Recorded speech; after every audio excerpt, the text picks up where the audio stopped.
ఇప్పుడైతే ఒక 2 table spoons వరకు ఆయిల్ అయితే వేసుకున్నాను. అందులోనే జీలకర్ర, ఆవాలు కొద్దిగా వేసుకోవాలి.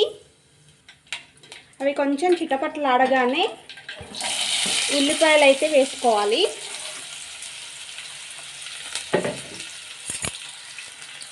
ఉల్లిపాయల్ని ఇలా మంచిగా కలుపుతూ వేయించుకోవాలి. ఇవి కొంచెం దగ్గరికి ఫ్రై అయిన తర్వాతనే మిగతా ఐటమ్స్ వేసుకోవాలి. ఇందులో ఉల్లిపాయలు తొందరగా ఫ్రై అవ్వాలి అంటే కొద్దిగా సాల్ట్ అనేది వేసుకుంటే మంచిగా ఫ్రై అవుతాయి. ఎక్కువ టైం పట్టదు, తొందరగా ఉడికిపోతాయి. కొద్దిగా అల్లం వెల్లుల్లి పేస్ట్ వేసుకోవాలి. కొద్దిగా పసుపు వేసుకోవాలి. మనం పచ్చిమిర్చి పేస్ట్ వేసుకున్నట్లయితే పసుపు కొద్దిగా ఎక్కువ వేసుకోవాలి. మనము ఎండుకారం యూజ్ చేస్తున్నాం కాబట్టి పసుపు లైట్గా వేసుకుంటే మంచి కలర్ వస్తుంది కూర అయితే. ఈ అల్లం వెల్లుల్లి పేస్టు పసుపు అనేది పచ్చివాసన పోయేలాగా మంచిగా వేయించుకోవాలి.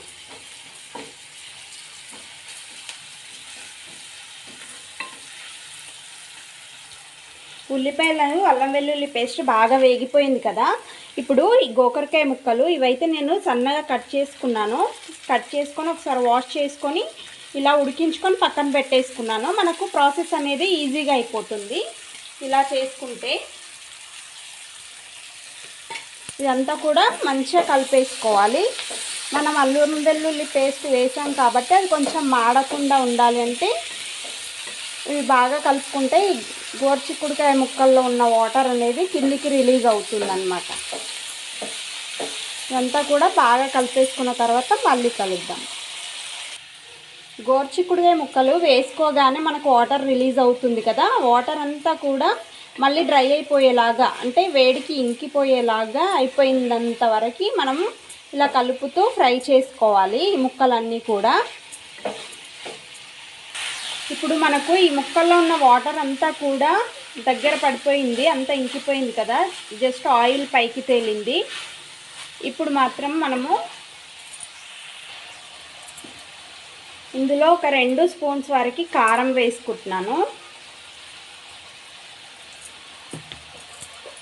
1 స్పూన్ వరకు ధనియాల పొడి,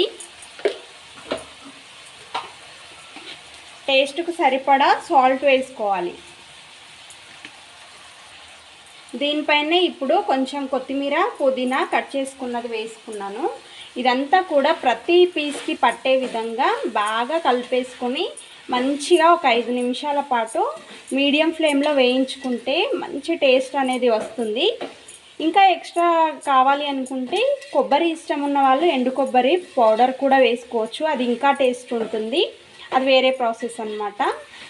లేదు అంటే ఇంకా ఎగ్ కూడా వేసుకొని ఫ్రై చేసుకోవచ్చు, అది కూడా బాగుంటుంది. నెక్స్ట్ టైం అయితే నేను అది చూపిస్తాను. ఇప్పుడైతే ఓన్లీ ప్లెయిన్గా గోరుచిక్కుడుకాయ ఫ్రై మాత్రమే చూపిస్తున్నాను. ఇప్పుడు ఒక 5 నిమిషాల పాటు ఇలా సిమ్లో పెట్టుకొని ఉడికించుకుంటే మనకు గోరుచిక్కుడుకాయ ఫ్రై రెడీ అయిపోతుంది.